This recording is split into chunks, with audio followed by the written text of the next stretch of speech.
Hi అందరికీ నమస్కారం.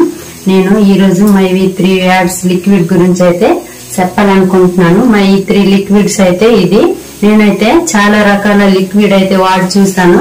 కానీ MyV3 యాడ్స్ లిక్విడ్ వాడి నుంచి అయితే బట్టలు చాలా తొందరగా మురికైతే వదులుతుంది. మనకు కూడా టైం అయితే చాలా సేవ్ అవుతుంది. MyV3 లిక్విడ్ అయితే ఇది ఇప్పుడైతే ఈ ఒక కప్పు ఇందులో వాటర్ లో వేసుకొని కొద్దిగా వాటర్ లో ఇలా వేసి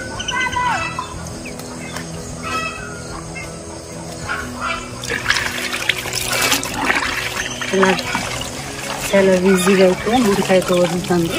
చూసారా ఎంత తొందరగా ఈజీగా వదులుతుందో. ఈ లిక్విడ్ అయితే మురుగు కూడా చాలా బాగా వస్తుంది, స్మెల్ కూడా చాలా బాగుంటుంది. చాలా ఈజీ. ఇంతే ఈ బట్టలో ఇలాగా ఈ వాటర్లో ముంచేసి ఇలాగా ఇచ్చేసి ఆంధ్రేసేయడం చాలా ఈజీ. MyV3 ప్రొడక్ట్స్ ఇవి. ఇదైతే ఫేస్ క్రీమ్. ఈ ప్రొడక్ట్స్ అన్ని మేము వాడుతున్నాము. Thank you.